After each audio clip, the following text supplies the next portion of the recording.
네, 안녕하세요. 유네니 퍼블리싱의 윤민입니다. 오늘은 2016년 12월 2일 금요일입니다. 오늘 에피소드 시작하도록 하겠습니다. 자, 오늘은 솔로몬의 아가서 네 번째 시간이 되겠습니다. 오늘도 어제에 이어서 아가서에 등장하는 검은 여인의 정체에 대해서 조금 더 자세히 살펴보는 시간을 갖도록 하겠습니다. 자, 그럼 진도 나가겠습니다. 우선 여기 왼쪽에 보시는 이미지는 어떤 앨범 표지입니다. 제가 개인적으로 좋아하는 제가 프로그레시브 락을 되게 좋아하는데요. 70년대 초반에 그 독일의 발렌슈타인이라는 그룹이 있었습니다. 이들의 2집 앨범인데 그 2집 앨범의 제목이 이제 Mother Universe거든요. 굉장히 명반이고 이 타이틀곡도 굉장히 좋습니다. 자, 그래서 저희가 이제 뭐 Mother Earth, Mother Nature, Mother Universe 뭐 이런 얘기 하다 보니까 이제 생각이 나서 그냥 넣어봤습니다. 아주 적절한 심볼리즘인 것 같아요. 여기 지금 앨범 표지에 보면 어떤 할머니가 있죠. 그래서 이제 뭐 저희가 어저께 다뤘었나요? 그 아즈텍의 그 여신을 이제 할머니, 세상의 할머니라고도 이제 부른다고 그런 말씀 드렸었죠. 네. 실제로 이 할머니는 이 그룹 멤버 중에 진짜 할머니 사진을 모델로 삼아서 찍은 겁니다. 나중에 저희 그 유튜브 그 설명란에다가 이 노래 한번 링크해 드리도록 하겠습니다. 네. 네, 어쨌든 그건 그렇고요. 지금부터 진도를 나가겠습니다. 자, 어제 했었던 이야기의 연장선상에 있는 이야기니까 계속 이어지는 내용이라고 보시면 될 것 같습니다. 네, all this symbolism teaches us that we are to understand an ancient philosophy to the effect that the true source of all things is called the mother or matrix. 자, 여기서 매트릭스라는 말이 나오는데 이거는 영화 매트릭스 뭐 그런 게 아니라 모체라는 뜻입니다. 즉 어머니의 몸 그런 것을 뜻한다. 자, 이 말이 무슨 말이냐면은 결국은 이와 같은 그 검은 여인, 검은 여신 이러한 심볼리즘이 무엇을 상징하느냐? 이거는 뭐 이제 뭐 아가서뿐만 아니라 이제 다른 전통에도 굉장히 많이 등장한다고 말씀드렸었죠. 오늘도 몇 가지 더 살펴볼 예정입니다만은 이 모든 것의 진정한 원천, 모든 것의 원천은 어머니라는 것을 알 수 있다. 네, 그것을 상징하는 것이다. 네, Mother Nature 그리고 그렇죠. 어머니 자연, Mother Earth 어머니 지구 그리고 Mother Universe 어머니 우주 다 이런 것들에서 모든 것들이 탄생하는 것이다. 그리고 결국 다시 그쪽으로 돌아가게 된다. 자, 우리가 어디서 왔는지 모르고 어디로 가는지 모르잖아요. 그 사실은 근데 알 수가 있어요. 이것이 바로 이 어머니에게 돌아간다는 겁니다. 네, 그런 것을 상징하는 거예요. 네. 그래서 잘 모르기 때문에 이제 검은색으로 표현이 되는 거고요. From this darkness emerge all living things, progeny of night. So Hesiod calls night the mother of the gods. 자, 어둠으로부터 이 어두운 영역으로부터 모든 생명이 탄생하며 이 신들도 이 어둠의 자녀들이다. 법 말하는 거죠. 자연의 법칙이라는 것들. 법이 바로 신이죠. This night or darkness is infinitely related to light. 이 어둠, 우리가 지금 얘기하고 있는 어둠은 빛과 직결되어 있는 것이다. 왜냐하면 빛의 어머니이기 때문에 그렇죠. 이 어둠은 빛의 반대 개념.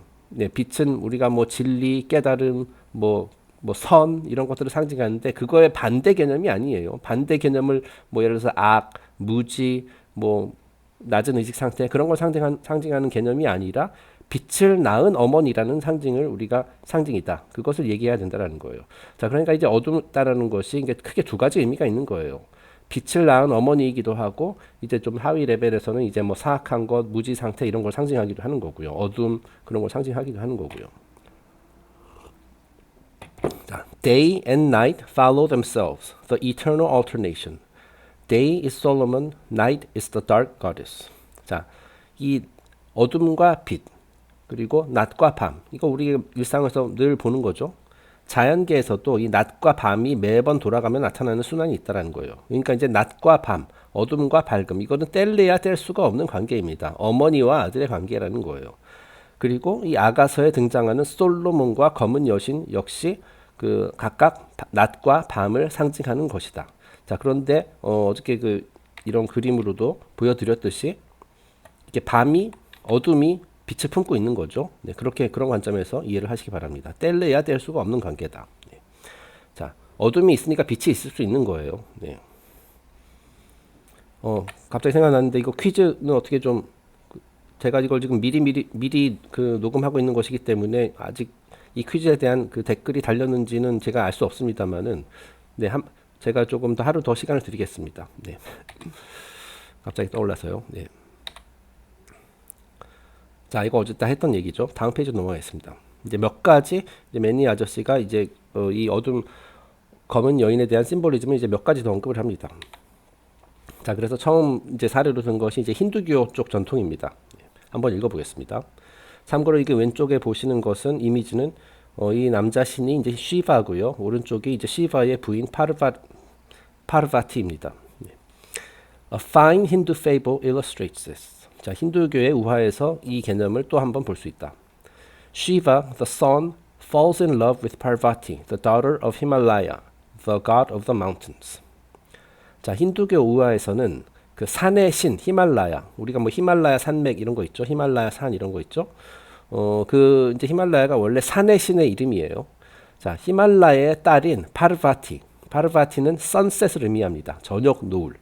자, 파르바티와 사랑에 빠진 태양신 쉬바의 이야기입니다. 자, 그러니까 이제 태양신 그 쉬바는 창조, 보존, 파괴의 삼위일체 중에 하나죠. 그 중에 이제 파괴에 해당되는 부분입니다. 자, 그리고 이제 파르바티는 산의 딸이고 저녁 노을, 선셋을 상징하는 것이다. 약간 저녁 노을이니까 약간 어둠이랑 관계가 있는 것이죠. 네. 자, 그 이야기에 대해서 지금 하는 겁니다. The sun god Shiva comes to court Parvati when he meets the mountains of the western sky at sunset. 자, 태양신 시바가 그 자신이 사랑하는 여인 파르바티를 만나기 위해 가던 중 서쪽으로 이제 해가 지잖아요, 그죠? 그러니까 선셋이죠. 그 해가 질 무렵. 그러니까 약간 이제 어둠이 이제 조금씩 찾아오기 시작하는 그 시점에 그 거대한 산과 맞닥뜨리게 됩니다. 그 산이 누구겠어요? 결국 파르바티 아버지거든요. 이 스토리를 자세히 보시면은 이제 시바가 파르바티와 이제 결혼을 하고 싶어 하는데 사랑하니까 이제 그 아버지가 그 반대를 하거든요. 파르바티 아버지가. 자, 그러니까 지금 거대한 산의 형상으로 나타나서 시바의 가는 길을 막는 겁니다. For a moment he rides upon the mountain tops, for the great bull Nandi is the earth. 자, 바로 그 시점에 여기 지금 그림에 보이는 이제 황소 있죠. 이 황소가 이제 물론 이제 인도에서 굉장히 성스러운 동물이기도 하고 이 황소의 이름이 난디인데 그 시바가 타고 다니는 시바의 개인 자가용 같은 그런 황소입니다.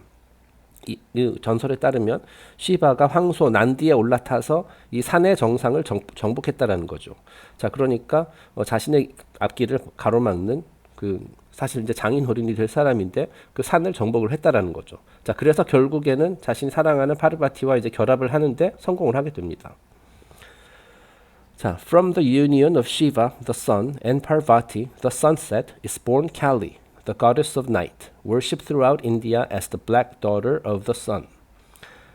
자, 그래서 결국 태양을 상징하는 시바와 저녁 노을을 상징하는 파르바티의 결합으로 밤의 여신 칼리가 태어난다. 네, 칼리 많이 들어보셨죠? 뒤에서 이미지를 보겠지만은 굉장히 무시무시한 여신입니다. 그 이제 보통 우리가 이제 시바 하면은 이제 파괴신이잖아요. 파괴신. 그리고 이제 칼리도 파괴 여신이거든요. 자, 그러니까 그 애비의 그 딸인 건가요? 네. 갑자기 막 요즘 시국과 관련해서 뭐 그런 생각이 납니다만은 어쨌든 이건 심볼이에요. 여기서 말하는 파괴라는 것은 나쁜 개념이 아닙니다. 네. 이것은 자연의 법칙의 일부라고 말씀드렸었죠. 창조, 보존, 파괴. 자, 어쨌든 그 파괴의 부분을 상징하는 것이에요. 자, 그리고 이제 그 캘리의 어머니도 이제 파르바티니까 저녁 노을, 이제 빛이 서서히 지는 것. 자, 하지만 그 다음에는 어떻습니까? 다시 또 태양이 떠가지고 또 다시 밝아질 거 아니에요, 그죠? 밝음과 어둠, 낮과 밤, 이게 순환이 일어난다라는 거예요. 이제 어둠 쪽으로 이제 가게 되면은 뭐 약간 파괴 쪽으로 가는 뭐 그런 의미도 이제 내포되어 있겠죠. 네, 어쨌든 그렇습니다. 지금 시바, 파르바티 그리고 둘 사이에서 태어났다는 칼리 전부 다 그 어둠과 조금씩 관계가 있는 것 같네요. 지금 읽다 보니까. 네. 자, 그래서 이제 인도에서 칼리는 태양의 검은 딸이로 알려져 있어요. 그러니까 시바의 검은 딸이다. 네. 그리고 thus we see that the black goddess represents not destruction or evil, but merely the dark origin of things. 자, 따라서 이 검은 여신, 여기서 말하는 건 이제 칼리 말하는 거죠. 는 단순히 파괴, 악, 그것을 상징하는 것뿐만 아니라 베일에 쌓여 있는 어두운 원천으로 그런 숭배되고 있다라는 거예요. 그 힌두교 그쪽 인도 쪽에서. 자, 그러니까 이제 저희가 지금까지 살펴봤었던 그 검은 여신, 검은 어머니와 다 같은 개념으로 이제 숭배되고 있다라는 거죠. 칼리가. 제가 여기서 그래서 이 스토리를 조금 더 자세히 알아보기 위해서 제가 좀 위키피디아를 좀 뒤져봤거든요. 그래서 시바도에 대해서 좀 알아보고 칼리에 대해서도 알아보고 했는데 일단은 공식적인 스토리 상에 따르면은 이제 칼리는 시바의 딸이라고 이렇게 그런 말이 없더라고요. 오히려 칼리가 이제 시바의 부인이다. 뭐 여기 다양한 버전이 있습니다. 그리고 이제 시바와 파르바티가 결합해서 낳은 그 두 자녀가 이제 또 따로 있더라고요. 자, 그러니까 이제 맨리 아저씨는 이제 쉽게 얘기해서 칼리를 이제 시바의 딸로 봤는데 뭐 또 이제 또 다른 버전에서는 이제 딸이 아니라 뭐 시바의 부인이다. 뭐 이런 식으로 이제 버전이 여러 가지가 있는 것 같습니다. 그 옛날 그 신화들 그리고 우화들 보면은 이처럼 약간 그 족보 관계가 조금 정말 애매모호한 뭐 그런 케이스도 많이 있어요. 참고로 말씀드립니다. 뭐 예를 들어서 그리스 신화에서도 이제 비너스 있잖아요. 또는 에프로다이티라고 하죠. 그 어떤 버전에서는 이게 에프로다이티가 제우스의 딸로도 나타나고 또 어떤 버전에서는 또 우라노스의 딸이기도 하고. 자, 이제 막 우라노스가 근데 또 제우스의 할아버지거든요. 네. 그러니까 우라노스의 딸이라고 치면은 에프로다이티는 제우스의 딸이 아니라 제우스의 고모뻘이 되는 거죠. 뭐 하여튼 이런 식으로 약간 좀 족보가 혼란스러운 경우도 있는데 어쨌든 지금 맨리 아저씨 버전에서는 이게 정확히 그 근거가 어디서 나온 건지 모르겠습니다만 그 칼리 여신이 시바와 파르바티 사이에서 태어난 딸이라고 돼 있어요. 네. 어쨌든 하지만 위키피디아 이런 데 보면은 좀 그렇게 좀 얘기가 다릅니다. 자, 어쨌든 저희가 이제 중요한 것은 이러한 그 신들이 상징하는 바 그것도 더 중요하기 때문에 그것 위주로 계속 살펴보겠습니다. 네, 지금 이제 왼쪽이 바로 그 무시무시한 캘리의 모습입니다. 네. 지금 보면은 어떤 신을 밟고 있죠. 누군가를 밟고 있죠. 이게 밟고 있는 게 시바입니다. 자신의 부인, 자신의 남편인 시바를 이게 밟고 있는 겁니다. 물론 이제 맨리 아저씨 버전에서는 이제 자기 아버지가 되는 거고요. 자, 그런데 이게 뭐 하여튼 뭐 이게 뭐 폐륜 뭐 이런 건수는 아니고 이거 전부 다 상징적 의미를 갖고 있습니다. 왜냐하면 이제 시바 같은 경우는 좀 수동적인 프린시플을 상징하는 거고 캘리 같은 경우는 좀 능동적인 그것을 그런 액티브 프린시플을 상징하기 때문에 그러니까 조금 바뀌었죠. 보통 액티브 프린시플은 이제 남자가 맡고 남자의 심볼로 표현되고 패시브한 프린시플 수동적인 걸 이제 여성으로 이렇게 표현하는데 힌두교에서는 이게 좀 바뀌었나 봅니다. 네, 좀 반대로 표현을 했어요. 네, 어떻든 이런 식으로 좀 무시무시하게 표현이 되거든요. 그 오른쪽에는 이제 삼지창 같은 거를 들고 있고 왼손에는 어떤 사람의 머리를 들고 있죠. 쑥떡 잘라낸 듯한. 네. 자, 그런데 한번 이 칼리라는 여신이 어떤 것을 의미하는지 한번 살펴보도록 하겠습니다.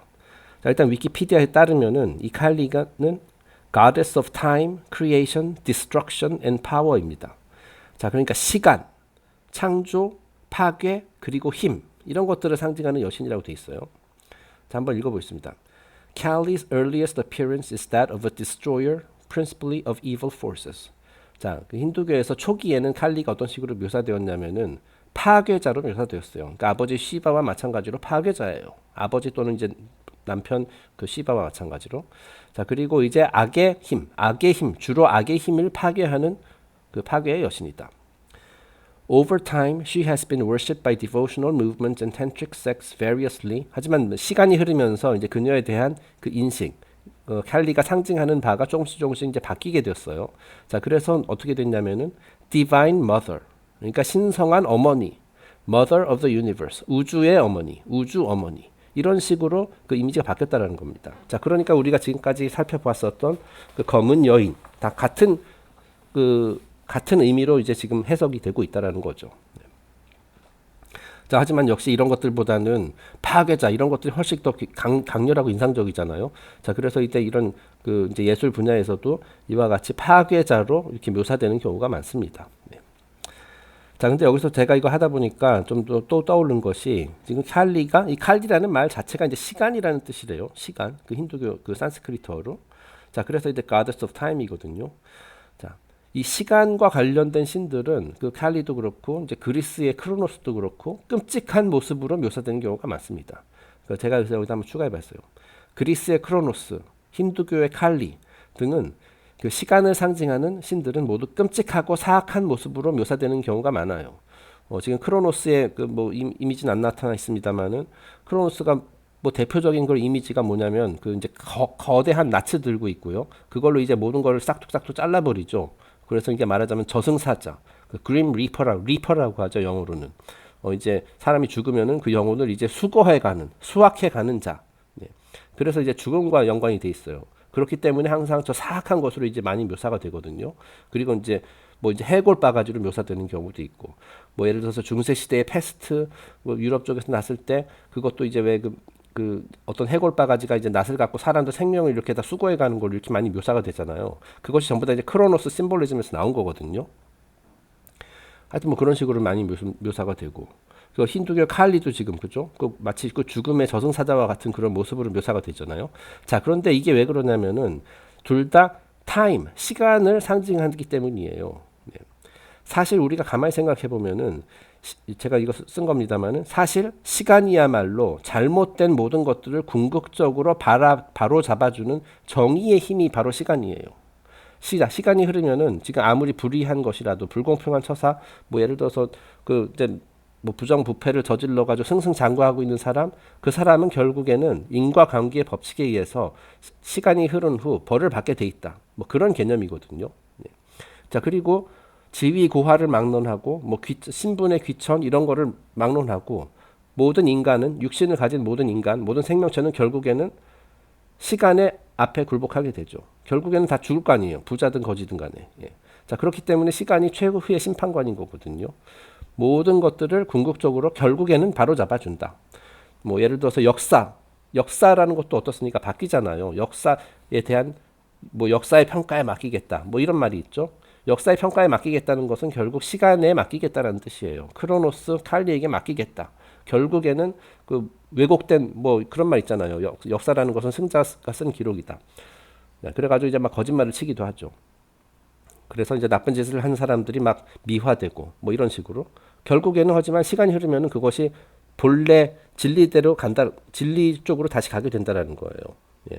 옛날에 나쁜 짓 한 놈들은 결국은 나쁜 놈이라는 딱지를 얻게 되고, 그죠? 선했던 사람은 선하게 된다. 바로 잡는다. 그 법 공정하게 그 질서가 다시 이제 바로 잡혀진다. 뭐 그런 의미가 된다는 겁니다. 자, 그래서 그런 게 떠올라서. 자, 하지만 그것이 인간은 그런 것을 두려워하죠. 네. 어떻게 보면은 잘못된 것을 바로 잡아서 맞추는 것, 다시 바로 잡는 것, 그것을 좀 두려워하는 인간은 본능적으로 그럴 수가 있거든요. 자, 그래서 시간을 이런 식으로 이렇게 끔찍하게 묘사한 것이 아닌가, 뭐 그런 생각이 들어서 한번 그 얘기를 해봤습니다. 네, 다음 이미지 역시 위키피디아에서 가져온 건데요. 자, 지금 보면 Family of Shiva라고 돼 있습니다. 자, 그래서 이제 그 왼쪽 이 사람이 이제 시바의 부인 파르바티입니다. 자, 근데 여기서 흥미로운 내용이 나와가지고 제가 한번 옮겨봤어요. 그리고 이제 두 자녀들이고요. Parvati is depicted with green complexion, denoting dark complexion. 자, 파르바티는 유일하게 지금 피부색이 지금 초록색으로 표현돼 있죠. 뭐 실제로 저기 뭐 힌두교 쪽에는 이런 식으로 초록색 또는 파란색으로 피부가 표현된 경우가 많이 있습니다. 그 영화 아바타를 연상시키는 뭐 그런 거죠. 자, 근데 여기서 green complexion, 이 complexion 이제 피부색이라는 뜻이에요. 자, 그러니까 이게 무엇을 상징하느냐? 검다라는 뜻이다. 어두운 피부색이다. 라는 것을 이런 식으로 이제 초록색으로 표현했다라는 거예요. 자, 그러니까 역시 dark mother, dark princess가 되는 거죠. 그 어둠의 그 검은 여인 또는 검은 여신이 되는 겁니다. 네. 자, 그래서 힌두교의 그 우화 신화를 비교해서 한번 다크 프린세스의 개념을 살펴봤고요. 자, 이번에는 영지주의 쪽입니다. We find this again in the Gnostic systems, where the Virgin Sophia or wisdom becomes the heroine of strange and curious fables. 자, 영지주의에 등장하는 동정녀 소피아. 그 소피아는 이제 wisdom, 지혜를 상징한다 그랬죠. 동정녀 소피아도 역시 우리가 지금까지 얘기한 다크 프린세스, 검은 여인과 같은 개념이다라는 겁니다. 모든 것의 어머니거든요, 결국. It was from the Gnostics that the troubadours or wandering musicians of the Middle Ages had their origin.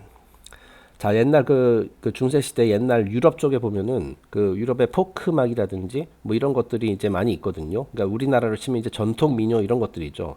자, 그래서 여기저기를 떠돌면서 전 세계 그러니까 그 유럽 등지를 떠돌면서 이제 노래를 하는 그런 음유시인들이 옛날에 많이 있었어요. 그 전통이 지금까지도 그저 전통 포크 음악이라는 형식으로 이제 계속 이제 전수되고 있죠. 유럽 같은 경우에는 특히 뭐 영국 뭐 이런 아일랜드 이런 쪽에서.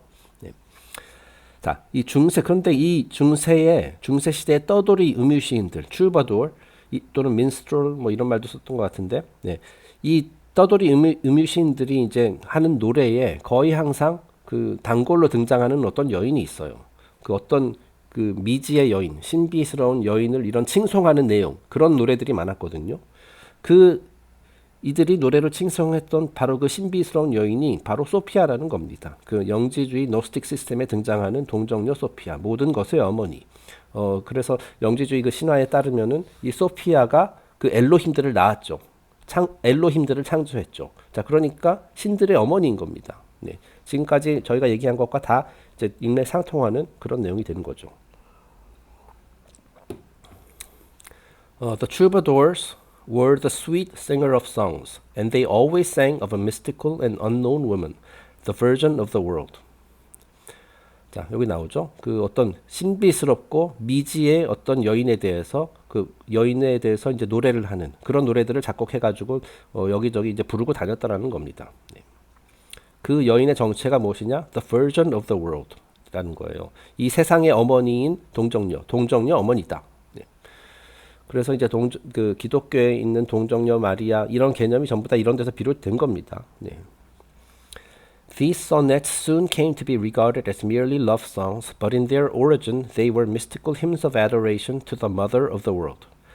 자, 이제 많은 세월이 흘러서 이 트루바도르, 이 음유 시인들이 불렀던 노래가 지금은 이제 그냥 아주 아름다운 러브송 정도로 이렇게 취급되고 있지만, 그리고 겉으로 이제 표면적으로 이제 가사만 봤을 때는 그 깊은 의미를 모르고 표면적으로만 해석했을 때는 그냥 평범한 러브송 정도로 여겨지게 되겠지만은 이 노래들의 원래 그 기원이 무엇이냐?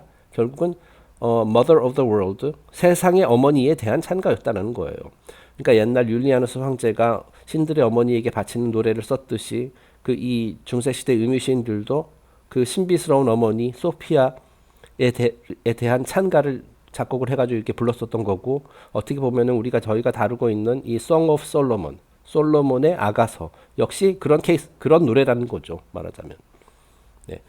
여신에 대한 일종의 찬가다라고 볼 수가 있다는 겁니다.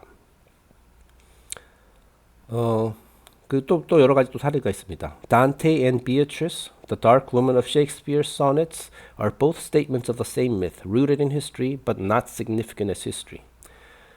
자, 이제 단테에게 영감을 준 것으로 알려준 여인, 그 베아트리체.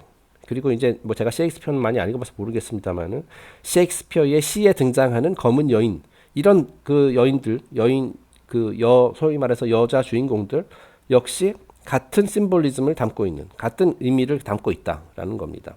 자, 그러니까 그 단테가 얘기했었던 베아트리체, 셰익스피어에 등장하는 그 여인들 전부 다 이 검은 프린세스, 검은 여인, 여신을 그 염두에 두고 이제 만들어낸 캐릭터들이다라는 얘기가 되겠습니다. 네. 자, 그래서 몇 가지 이미지 준비해봤습니다. 자, 이제 왼쪽이 무엇이냐면은 아기 태양을 안고 있는 검은 버전 소피아입니다. 네, 그래서 이제 그 어떤 어머니 여신이 이제 검은색 옷을 입고 있죠. 그 다크니스를 이제 상징하는 겁니다. 이 다크니스가 이 노란색으로 금색으로 되어 있는 빛을 낳은 것이죠. 자, 그러니까 빛의 어머니인 겁니다. 그 아가서에 비유하자라면은 이 검은 여신이 이제 그 다크 프린세스가 되는 것이고, 이 아기 태양이 이제 솔로몬이 되는 것이죠.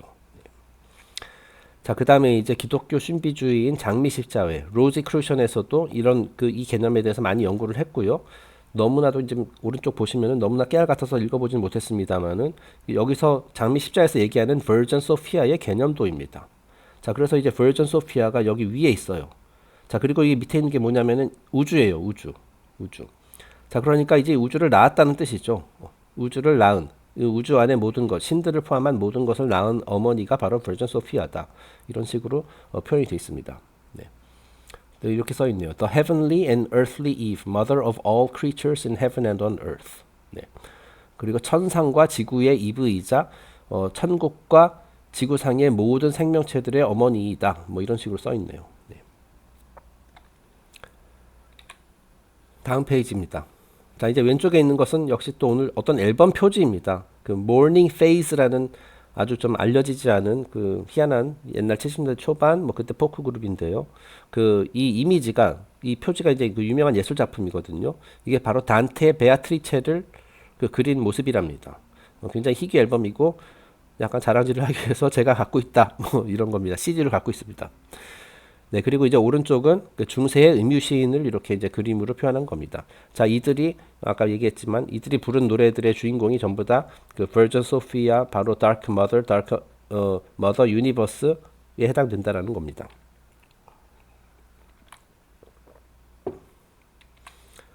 네, 하다 보니까 네, 오늘 제가 이제 여기까지만 하려고 했거든요. 자, 그래서 오늘 영상은 갑자기 끝나버렸네요. 오늘 영상은 좀 짧을 듯. 여기서 이제 마치도록 하고 내일부터 다음 주제로 넘어가도록 하겠습니다.